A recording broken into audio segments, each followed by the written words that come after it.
नमस्कार दोस्तों, स्वागत है आप सभी का आपके अपने चैनल शिक्षा की दुनिया में। अगर आप इग्नू के स्टूडेंट हैं तो आज की यह वीडियो आपके लिए बहुत यूज़फुल होने वाली है।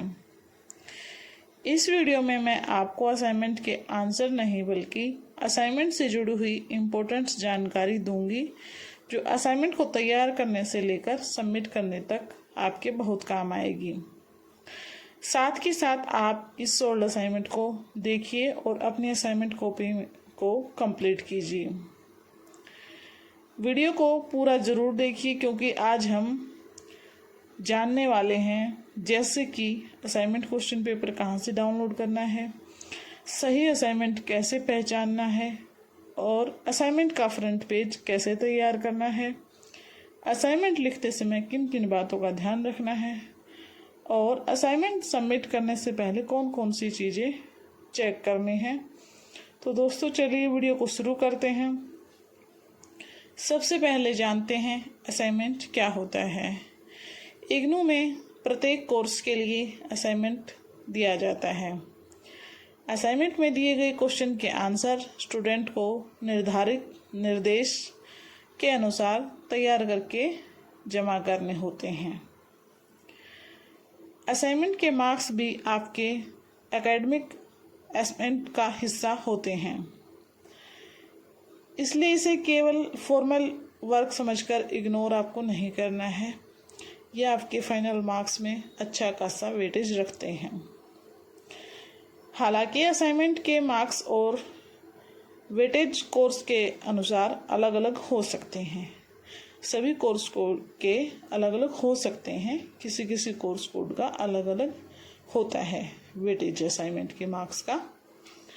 इसलिए अपने करंट असाइनमेंट और प्रोग्राम की इंस्ट्रक्शंस जरूर चेक करें। अब आगे बात करते हैं कि असाइनमेंट क्वेश्चन पेपर आपको डाउनलोड कैसे करना है।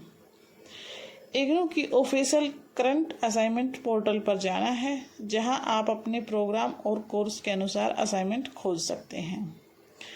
सबसे ज़रूरी बात यह है कि असाइनमेंट किसी रैंडम वेबसाइट या पुराने पीडीएफ से डाउनलोड करने की बजाय इग्नू की ऑफिशियल वेबसाइट से ही डाउनलोड करें ताकि आप तक सही जानकारी पहुंच सके।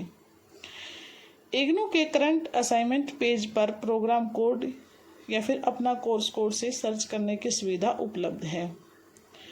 असाइनमेंट डाउनलोड करने से पहले वैलिड सेशन और कोर्स कोड जरूर चेक कर लें और ये भी ध्यान रखें कि आपका जो सेशन हो आप उसी को सिलेक्ट करें। ध्यान रखना है पुराना असाइनमेंट देखकर उसे करंट असाइनमेंट ना समझ लें। अगर आप कोर्स कोड है तो सर्च बॉक्स में अपना कोर्स कोड डालकर असाइनमेंट चेक करें और अपने सेशन के लिए वैलिड पीडीएफ डाउनलोड करें जो कि फ्री ऑफ कॉस्ट होता है। अब आगे जानते हैं कि असाइनमेंट का फ्रंट पेज आपको बनाना कैसे है। असाइनमेंट का फ्रंट पेज बहुत इम्पोर्टेंट होता है। फ्रंट पेज पर सामान्य रूप से आपको बेसिक डिटेल्स लिखनी होती हैं जैसे कि आपका नाम, enrolment number, programme code, course title, study centre, regional centre, assignment number, आपकी जीमेल आईडी, मोबाइल नंबर और डेट आदि। ये सभी ज़रूरी चीज़ें आपको फ्रंट पेज पर मेंशन करनी होती हैं। अब आगे है कि आपको कौन सी बात ध्यान में रखनी है। इम्पोर्टेंट बात यह है, हर इग्नू प्रोग्राम में फ्रंट पेज एग्जैक्ट फॉर्मेट एक जैसा नहीं हो सकता है। कुछ प्रोग्राम में अलग डिटेल मांगी जाती है, इसलिए अपने असाइनमेंट पीडीएफ में दिए गए निर्देश में अलग डिटेल मांगी गई है तो उसे जरूर देख लें। इग्नू के अलग अलग करंट असाइनमेंट डॉक्यूमेंट्स में फ्रंट पेज पर अलग अलग डिटेल मांगी गई है। उदाहरण के लिए कुछ असाइनमेंट्स में name, address, enrolment number, admission session, course code, course title और रीजनल सेंटर ही मांगा जाता है। इसलिए मेरी सलाह है कि आप मेरे बताए फॉर्मेट को बिल्कुल भी एग्जैक्ट कॉपी ना करें। पहले ध्यान दें कि आपको अपना कोर्स कोड कौन सा है और उसमें कैसा निर्देश दिया गया है।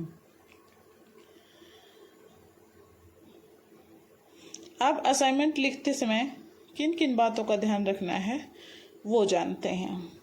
सबसे पहली बात, असाइनमेंट को साफ और रीडेबल हैंडराइटिंग में लिखें जो आसानी से पढ़ा जा सके।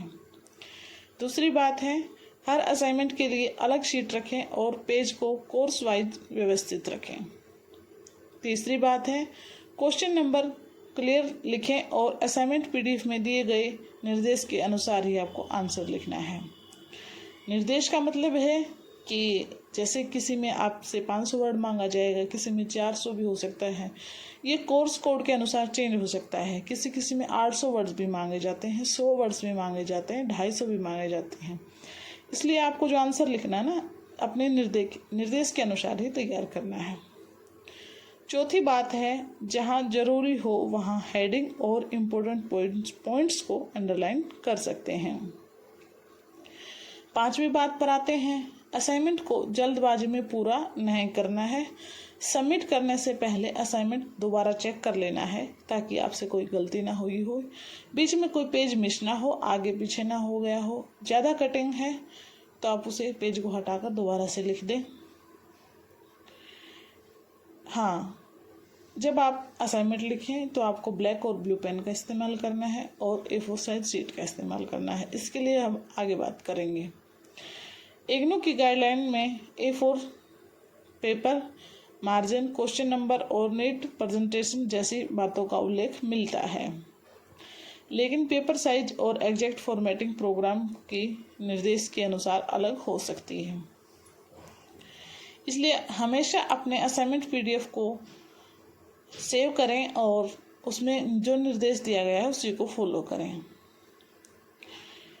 एक और बहुत ज़रूरी बात, असाइनमेंट अपनी हैंडराइटिंग में अपने शब्दों में लिखना चाहिए। जहां आपको प्रोग्राम की निर्देश हैंडराइटिंग सबमिशन मांगी जाती है, यहाँ से आंसर आप जरूर देख सकते हैं, लेकिन उसे थोड़ा मॉडिफाई करके लिखें। अपने शब्दों में लिखने की कोशिश करें, इससे आपके अच्छे मार्क्स आएंगे।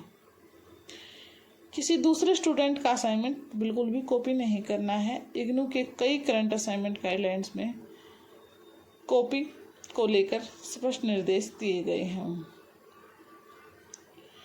अब बात करते हैं असाइनमेंट सबमिट करने की।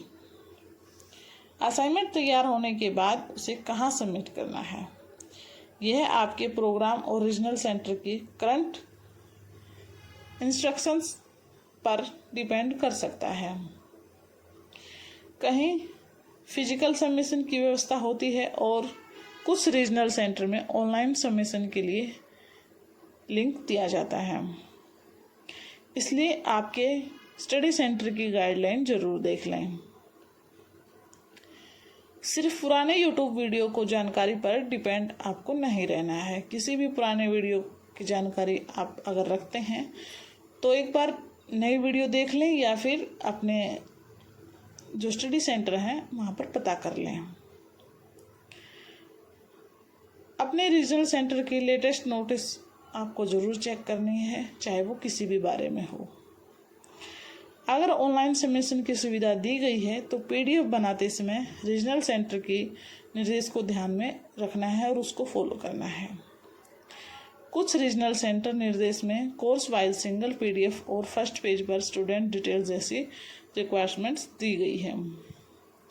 मेरी तरफ से आपके लिए कुछ बहुत ज़रूरी सुझाव है दोस्तों। असाइनमेंट सबमिट करने